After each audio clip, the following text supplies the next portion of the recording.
dear, welcome back to my channel Fashion Sense. This is Bhavna Sharma. So as you all know, festive season is just around the corner. अभी नवरात्रि शुरू हो जाएंगे, उसके बाद करवा चौथ, फिर दीपावली, देन भाई दूज.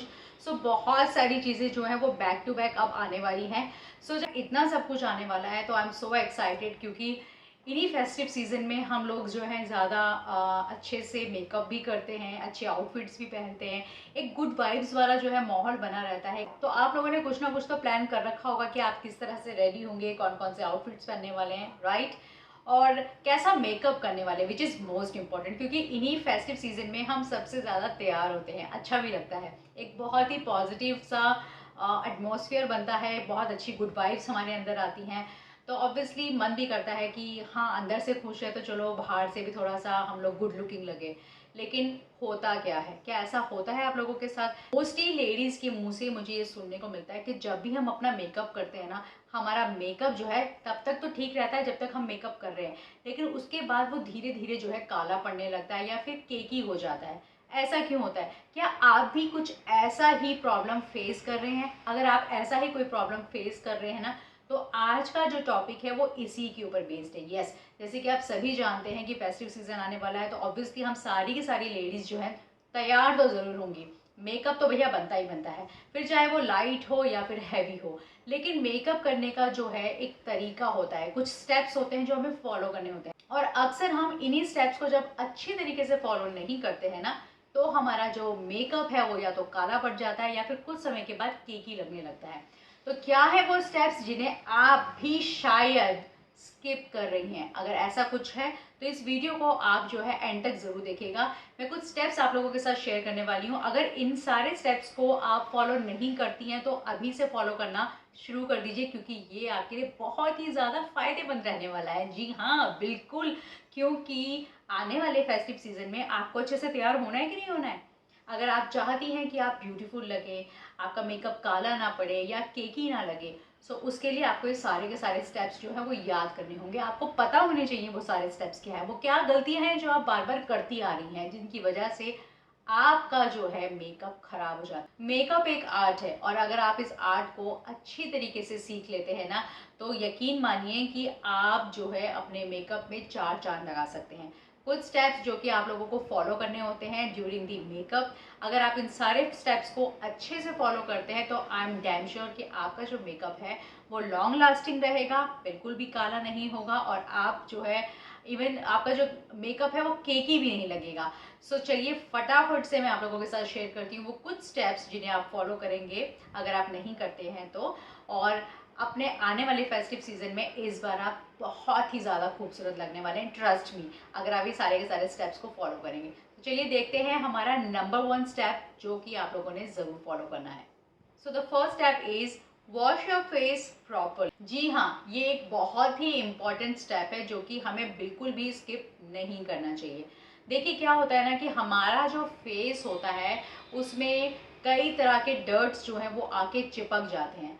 सो अपने फेस को जब हम मेकअप करने से पहले अच्छे से किसी अच्छे फेस वॉश से धोते हैं तो हमारा सारा का सारा जो डर्ट है ना वो निकल जाता है. अगर आपके फेस में ऑयल आ रखा है तो वो ऑयल भी निकल जाएगा, कोई डर्ट है तो वो भी निकल जाएगा. तो इसीलिए फेस वॉश करना बहुत ज़्यादा इम्पॉर्टेंट है. किसी अच्छे से फेस वॉश को यूज़ करके आप अपने फेस को अच्छे से पहले साफ़ कर लीजिए. उसके बाद जो है आपका फेस मेकअप के नेक्स्ट स्टेप के लिए रेडी हो जाता है. यहाँ पे मैं किसी फेस वॉश के लिए स्पेशली आपको कुछ कहूँगी नहीं. आपको जो भी फेस वॉश यूज़ करना अच्छा लगता है या जो आप यूज़ करते आ रहे हैं आप उसे कंटिन्यू रख सकते हैं according to your skin type. अगर आपका ऑयली स्किन है तो आप उसके हिसाब से फेस वॉश यूज़ कीजिए, कॉम्बिनेशन है तो उस हिसाब से यूज़ कीजिए. तो उसमें मैं कोई स्पेशल आप लोगों को कमेंट नहीं करना चाहती या कोई सजेशन नहीं देना चाहती हूँ.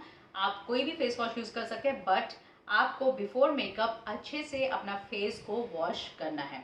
तो चलिए अब देखते हैं हमारा सेकेंड स्टेप जो कि अगेन बहुत ही ज़्यादा इम्पॉर्टेंट है, और वो क्या है? स्क्रबिंग. यस, मोस्ट इम्पॉर्टेंट चीज़. हफ्ते में एक बार आप अपने फेस को ज़रूर स्क्रब कीजिए, क्योंकि हमारे फेस पे वाइट हेड्स, ब्लैक हेड्स जैसी चीज़ें बहुत ही आराम से हो जाती हैं. स्पेशली अगर आपका ऑयली स्किन है तो आप ये प्रॉब्लम बहुत ज़्यादा फेस करते होंगे. क्योंकि मेरा ऑयली स्किन है तो ये मेरे साथ तो बहुत ज़्यादा होता है, तो मैं हफ्ते में कम से कम एक बार अपने फेस को स्क्रब ज़रूर करती हूँ।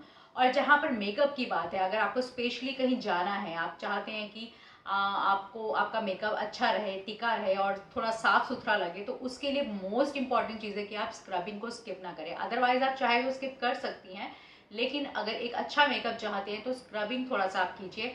ज़्यादा हार्श तरीके से नहीं करना है, बहुत ही सॉफ्ट, बहुत ही जेंटली करना है। आपके घर में अगर स्क्रब रखा हुआ है तो आप स्क्रब को यूज़ कीजिए और अच्छे से अपने फेस को जो है रब कीजिए और जेंटली मसाज के साथ उसके बाद उसे वॉश कर दीजिए। तो जो बचा कुचा अगर आपके फेस में डर्ट है या फिर वाइट हेड या ब्लैक हेड का कोई इशू है, तो वो सारा का सारा जो है आपका क्लियर हो जाएगा। इसके बाद आपका स्टेप आता है थर्ड, जो कि अगेन बहुत ही ज़्यादा इम्पॉर्टेंट है, क्योंकि आपने सेकेंड स्टेप में स्क्रबिंग की है, तो जो थर्ड स्टेप है वो होगा आपका toning, which is very very very important. ऐसा क्यों? देखिए क्या होता है ना कि जब हम अपना फेस वॉश करते हैं, उसके बाद अगर आपने स्क्रबिंग की है तो आपके जो पोर्स हैं ना वो खुल जाते हैं। तो उन पोर्स को जो है आपने थोड़ा अगर खुला छोड़ दिया, तो जितना भी डर्ट है वो धीरे धीरे आपके फेस पे फिर से आना शुरू हो जाएगा और पोर्स जो है वो आपके ब्लॉक हो जाते हैं। जहाँ पे आपके पोर्स जो है बंद होने लगते हैं, वहीं पे जो है आपको दोबारा से ब्लैक हेड, वाइट हेड्स और दुनिया भर के पिंपल्स की प्रॉब्लम शुरू हो जाती है। तो इन सब चीज़ों को अवॉइड करने के लिए आपको चाहिए कि आप तुरंत टोनिंग कीजिए। अगर आपने स्क्रबिंग नहीं की है तो भी आपको आफ्टर फेस वॉश जो है टोनिंग करनी ज़रूरी है। So this is a very important step, जो कि आपको बिल्कुल भी स्किप नहीं करना चाहिए। टोनिंग करने से आपके जो ओपन पोर्स होते हैं वो तो टाइटन होते ही हैं, बंद होते ही हैं। इसके अलावा आपके फेस पे अगर कोई एक्स्ट्रा ऑयल होता है तो वो उसको भी साफ़ कर देता है। कोई डर्ट अगर गलती से बच जाता है तो वो उसे भी साफ़ कर देता है। लेकिन ये तभी पॉसिबल होता है अगर आपने स्क्रबिंग ना की हो। अगर आपने फेस वॉश के बाद स्क्रबिंग की है तो बहुत ही कम चांसेस होते हैं कि आपके फेस पे कोई डर्ट रह जाए, लेकिन पोर्स को बंद करने के लिए टोनिंग की ज़रूरत होती ही होती है। तो आपने ये वाला जो स्टेप है वो बिल्कुल भी स्किप नहीं करना है। सो फर्स्ट स्टेप मैं आपको बता चुकी हूँ, सेकंड स्टेप भी बता चुकी हूँ और थर्ड स्टेप मैं आपको बता चुकी हूँ टोनिंग, जो कि आपने बिल्कुल स्किप नहीं करनी है। अब बात करते हैं हमारे फोर्थ स्टेप की, जो इसके बाद आता है। फोर्थ स्टेप है आपका सीरम। सो आजकल आप देख रहे हैं कि मार्केट में दुनिया भर के सीरम्स जो हैं वो आ रखे हैं अलग अलग ब्रांड्स में, बहुत ही अच्छी क्वालिटी के। तो आप चाहें तो उन ब्रांड्स में इन्वेस्ट कर सकते हैं। एक अच्छा सा सीरम आपने अपने फेस पर जो है लगाना है और उसको आपने थोड़ा सा ही लेना है, बहुत ज़्यादा नहीं लेना है, थोड़ा सा लेना है और उसको अच्छे से डैब डैब करके अपने पूरे फेस पे आपने अच्छे से लगा देना है। स्पेशली उस एरिया पे जहाँ पर आपको अनइवन स्किन टोन लगती है या आपके ब्लेमिशेस हो रखे हैं, तो वहाँ पर ये बहुत ज़्यादा ज़रूरी है कि आप अच्छी क्वांटिटी पे लगा लें। ठीक है, ये बहुत ज़्यादा इंपॉर्टेंट स्टेप है जो कि आपने बिल्कुल भी स्किप नहीं करना है। अगर आप अभी तक ऐसा नहीं कर रही थी तो प्लीज़ आगे इस चीज़ को कंटिन्यू मत रखिएगा। एक अच्छे मेकअप के लिए बहुत ज़्यादा इम्पॉर्टेंट है कि आप सीरम भी लगाएं। तो अगर अभी तक आप सीरम नहीं लगा रही थी तो सीरम को लगाना शुरू कर दीजिए। बाई चांस अगर आपके पास सीरम नहीं है, वैसे तो अगर आप मार्केट में देखेंगे तो आपको दुनिया भर के सीरम्स मिल जाएंगे और अच्छे अच्छे ब्रांड्स में अच्छी अच्छी क्वालिटी के सीरम्स हैं। लेकिन जस्ट इन केस अगर आप इन्वेस्ट नहीं करना चाहती हैं या फिलहाल आपके पास नहीं है, ठीक है, तो उस टाइम पे आप क्या कर सकती हैं, आप कोई रोज़ वाटर ले लीजिए। रोज़ वाटर भी बहुत अच्छा होता है, उस रोज़ वाटर को भी आप एज ए सीरम फिलहाल यूज़ कर सकते हैं। लेकिन ये एक टेम्प्रेरी सजेशन है जो मैं आप लोगों को दे रही हूँ। बेस्ट होगा कि आप कोई अच्छा सा विटामिन सी का सीरम जो है अपने पास रखें और उसे ज़रूर यूज़ करें। तो the fifth step is primer. Primer भी हमारे लिए बहुत ही ज़्यादा इम्पॉर्टेंट होता है। एक अच्छे मेकअप को अगर आप टिकाना चाहते हैं अपने फेस पे तो बहुत ही ज़्यादा इम्पॉर्टेंट है प्राइमर को भी यूज़ करना, क्योंकि ये एक प्रोटेक्टर की तरह ही काम करता है। प्रोटेक्टर की तरह क्यों काम करता है? क्योंकि जब हम अपने फेस पे मेकअप लगाते हैं ना, तो हमारी स्किन और मेकअप के बीच में ये प्रोटेक्शन का काम करता है। डायरेक्टली हमारे स्किन को मेकअप से कोई प्रॉब्लम ना हो, कोई हानि ना पहुँचे, तो उससे बचाने के लिए ये एज अ प्रोटेक्टर जो है हमें लगाना होता है अपने फेस पे। सो मार्केट में बहुत सारे प्राइमर्स अवेलेबल हैं अलग अलग ब्रांड्स में। तो according to your skin type आपको चूज़ करना होगा एक बढ़िया सा प्राइमर और उसे आपने मेकअप से पहले ज़रूर यूज़ करना है। इसके बाद आपका जो नेक्स्ट स्टेप है वो है फाउंडेशन। फाउंडेशन बेसिकली क्या है, एक ऐसी चीज़ है जो कि बहुत ही ज़्यादा इम्पॉर्टेंट है। अगर आप अपने फेस पे लगाते हैं तो ऐसे ही नहीं कि कोई भी फाउंडेशन आप यूज़ कर लें, नहीं। देखिए क्या होता है ना, आपका जो स्किन है, सबका स्किन एक्चुअली अलग अलग होता है, सबका स्किन टाइप एक्चुअली अलग अलग होता है। किसी का ऑयली होगा, किसी का ड्राई होगा, किसी का कॉम्बिनेशन होगा। तो सबसे पहले तो आप अपने माइंड में ये सेट कर लीजिए कि आपने अपने स्किन टाइप के अकॉर्डिंग, ठीक है, अपना फाउंडेशन चूज़ करना है। मार्केट में अगर आप अपना फाउंडेशन लेने जा रहे हैं तो उसे आपने खरीदने से पहले टेस्ट करना है अपनी जॉ लाइन में। ये बहुत ही बढ़िया जो है चीज़ होती है अगर आप यहाँ पर अपने फाउंडेशन को जो है चूज़ करते वक्त लगाते हैं, क्योंकि ये वाला जो हमारा जॉ लाइन होता है, यहाँ पर हमारे फाउंडेशन को हम बहुत ही इजीली जो है पकड़ सकते हैं कि कौन सा हमारे स्किन टोन के साथ जा रहा है। कभी भी यहाँ पे टेस्ट नहीं करना है, क्योंकि ये चीज़ हमारी बहुत ज़्यादा लाइट होती है, बहुत कन्फ्यूजन होता है। कई बार मैंने देखा है जब भी हम मार्केट में फाउंडेशन लेने जाते हैं तो वहाँ पे जो सेल्स गर्ल्स होती हैं वो फाउंडेशन हमेशा आपके रिस्ट के आसपास लगा देती हैं, विच इज़ नॉट गुड। पता ही नहीं चलेगा, क्योंकि यहाँ का जो स्किन है वो इस स्किन से मैच करता ही नहीं है। तो सबसे बेस्ट है कि जब भी आपने अपने लिए कोई फाउंडेशन लेना है, हमेशा जॉ लाइन पे उसको आपने चेक करना है। और कोशिश कीजिए कि एक फाउंडेशन तो आप वैसा लीजिए जो बिल्कुल आपके स्किन टोन के साथ जा रहा है, और एक उससे थोड़ा लाइट लीजिए, एक उससे थोड़ा डार्क लीजिए। तीनों को जब आप यहाँ लगाएंगे तो आपको पता चल जाएगा कि कौन सा जो है फाउंडेशन, सॉरी, आपके फेस के साथ बहुत अच्छे से जा रहा है, और फिर उसको आप अपने लिए खरीद लीजिए। फाउंडेशन को परचेज करने के बाद कि किस तरह से आपने अपने फाउंडेशन को चूज करना है, और according to your skin type, skin tone, आपने अपने फाउंडेशन को खरीदना है, ठीक है। जब यहाँ पर आपका ये काम खत्म हो जाता है तो अब बारी आती है उसे लगाने की। सो फाउंडेशन लगाने के भी ना कई तरीके हैं। कई लोग उसे ब्रश से लगाना पसंद करते हैं, कई लोग उसे फिंगर से लगाना पसंद करते हैं, कई लोग उसे अपने ब्यूटी ब्लेंडर से लगाना पसंद करते हैं। आपका कौन सा टाइप है प्लीज़ मुझे कमेंट करके ज़रूर बताइएगा। लेकिन मैं आपको बताऊंगी एक अच्छा सजेशन, कि अगर आप चाहती हैं कि आपका फाउंडेशन अच्छा लगे, फ्लॉलेस लगे, और अच्छे से ब्लेंड हो जाए आपके फेस में, तो कोशिश कीजिए कि आप अपने जो फाउंडेशन है उसे ब्यूटी ब्लेंडर या फिर एक अच्छे ब्रश की मदद से जो है लगाएं, ठीक है। फिंगर टिप्स से आप ना लगाएं। ऐसा नहीं है कि फिंगर टिप से आपका जो फाउंडेशन है वो ब्लेंड नहीं होगा। ऑब्वियसली अगर आप ब्लेंड करेंगे तो वो फिंगर से भी अच्छे से हो जाएगा, लेकिन वो उतना अच्छा फ्लॉलेस आपको जो है मेकअप नहीं देगा, एक अच्छा लुक नहीं देगा, जितना अच्छा ब्यूटी ब्लेंडर या फिर कोई एक अच्छा ब्रश दे सकता है। ब्यूटी ब्लेंडर अगर आप यूज़ करते हैं तो ब्यूटी ब्लेंडर को यूज़ करने से पहले मेक श्योर कि उसे आप अच्छे से सोक कर लें। जितना अच्छा वो सोक होगा उतना अच्छा वो आपको रिजल्ट देगा। पानी में अच्छे से उसे डिप करके, उसे अच्छे से सोक करके, उसे अच्छे से पानी से निकाल के निचोड़ लीजिए, और उसके बाद फाउंडेशन को जो है आपने अपने फेस पे अलग अलग जगहों पर जो है फिंगर से लगाना है, और उसके बाद with the help of beauty blender आपने अपने फेस पर उसको अच्छे से ब्लेंड करना है। और ब्लेंडिंग ऐसे नहीं होनी चाहिए कि बस ऐसे ऐसे किया और हो गया। थोड़ा टाइम दीजिए, ठीक है। अच्छे से आपके स्किन के साथ उसको मैच करना है, अच्छे से उसको ऑब्जर्व करना है, तो थोड़ा सा आपको टाइम देना होगा। थोड़ा पेशेंस के साथ ब्लेंडिंग कीजिए, या ब्रश अगर आप कर रहे हैं तो थोड़ा पेशेंस के साथ कीजिए। ऐसे नहीं कि 2-3 बार यहाँ लगाया, 2-3 बार यहाँ लगाया और आपका फाउंडेशन जो है वो लग गया, नहीं। उसको टाइम लगता है आपकी स्किन के साथ ब्लेंडिंग होने में, तो थोड़ा टाइम आपको देना है। बहुत ही शांति से, पेशेंस के साथ थोड़ा सा आपने ब्लेंडिंग करनी है। जब आपकी ब्लेंडिंग हो जाए तो थोड़ा सा उसे आप आराम दीजिए, यानी अपने फेस को आराम दीजिए, उसको अच्छे से उसे ऑब्जर्व करने दीजिए।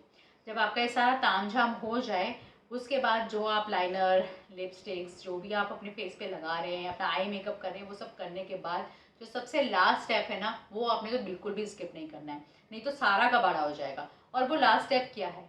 So after foundation your next step is setting spray, which is again a very very important step, जो कि आपने बिल्कुल भी स्किप नहीं करना है।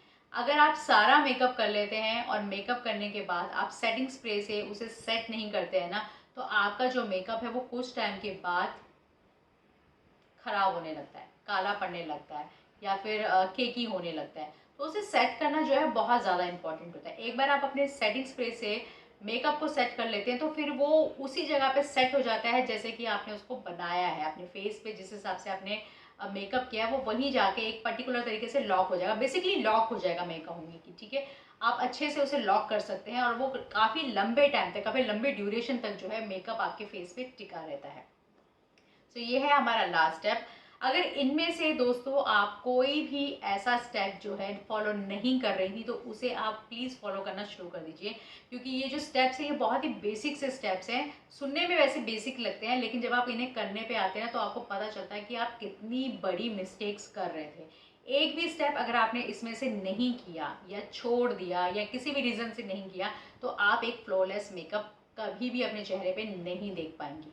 अगर आप चाहती हैं कि आपका मेकअप केकी ना हो, लॉन्ग लास्टिंग रहे और आपका मेकअप फ्लॉलेस रहे, तो आपने सारे के सारे स्टेप्स को फॉलो ज़रूर। एक इम्पॉर्टेंट नोट जो कि इस वीडियो में मैं आपको बिल्कुल एंड में दे रही हूँ, और वो ये है कि आपने कभी भी अपना कोई भी प्रोडक्ट जो है वो एक्सपायरी यूज़ नहीं करना है। लेडीज़ की अक्सर ये आदत होती है कि उनके जो मेकअप प्रोडक्ट्स हैं वो एक्सपायर हो जाते हैं, 2 महीने 3 महीने, कईयों के तो साल भर भी हो जाते हैं, और उसके बाद भी वो उसे अपने फेस पर अप्लाई कर रही होती है। देखिए ऐसा है कि अप्लाई करने में कोई प्रॉब्लम नहीं है, आप चाहें तो अगर आपका ऑन एंड ऑफ मेकअप रहता है तो आप कर सकते हैं कभी कभार, लेकिन प्रॉब्लम क्या होती है, आप उस मेकअप से फिर ये उम्मीद नहीं कर सकते हैं कि वो आपको फ्लॉलेस लुक दे। एक लॉन्ग लास्टिंग मेकअप आपके ऊपर वो नहीं टिकेगा और धीरे धीरे मेकअप आपका काला भी हो सकता है। इसके अलावा मे बी आपको जो है इरिटेशन हो जाए, या आपको ब्लेमिशेस या फिर क्या नाम है, पिगमेंटेशन की प्रॉब्लम लाइक, या फिर पिंपल्स की प्रॉब्लम भी आप फेस कर सकते हैं। तो जितने भी एक्सपायरी प्रोडक्ट्स होते हैं उनको आपने बिल्कुल भी यूज़ नहीं करना। ये एक बहुत बड़ा रीज़न होता है आपके मेकअप को ख़राब करने का, तो ये चीज़ आपने कभी नहीं करनी है। इसके अलावा अगर आप अपने मेकअप में ब्रश या फिर ब्यूटी ब्लेंडर यूज़ करते हैं ना, तो उसे भी आपने टाइमली वॉश करना है। ऐसा नहीं कि महीनों महीनों तक आपके जो ब्यूटी ब्लेंडर्स हैं वो आप यूज़ कर रहे हैं लेकिन आप उन्हें वॉश नहीं कर रहे हैं। तो इन्हें वॉश करना बहुत ज़्यादा इंपॉर्टेंट होता है, चाहे आप वीकली कर लीजिए। अगर आप बहुत ज़्यादा मेकअप करती हैं तो वीकली जो है अपने सारे ब्रश और सारे ब्यूटी ब्लेंडर्स को जो है अच्छे से धोया कीजिए, अच्छे से क्लीन कीजिए, क्योंकि जब वो क्लीन होंगे तभी वो आपको अच्छा जो है रिजल्ट देंगे। आपके फाउंडेशन उसके ऊपर जाता है, आपका प्राइमर उसके ऊपर जाता है, हर चीज़ आप उसी के ऊपर डालकर जो है ब्लेंडिंग कर रहे हैं। लेकिन अगर वो ऑलरेडी डर्टी होगा तो वो कैसे आपको एक अच्छा रिजल्ट देगा? ठीक है, वो अच्छा रिजल्ट आपको दे ही नहीं सकता, उल्टा आपके लिए नुकसान देगा, आपको नुकसान पहुंचाएगा, आपके पिंपल्स हो जाएंगे, आपका चेहरा खराब हो जाएगा, आपका मेकअप खराब हो जाएगा। सो मेक श्योर कि जो भी आपका ब्यूटी ब्लेंडर या ब्रश है वो सारा का सारा जो है हमेशा साफ सुथरा रहे। सो ये छोटे छोटे टिप्स जो मैंने आप लोगों के साथ शेयर किए हैं, आई होप बहुत ज़्यादा यूजफुल होंगे आप लोगों के लिए। सो इसी उम्मीद के साथ कि आने वाले फेस्टिव सीजन में आप लगेंगी बहुत ही ज़्यादा खूबसूरत, मैं इस वीडियो को यहीं पे ख़त्म करती हूँ। नेक्स्ट वीडियो में मैं आप लोगों के साथ जल्दी से मिलूंगी, तब तक आप मेरे साथ बने रहेगा। Bye bye.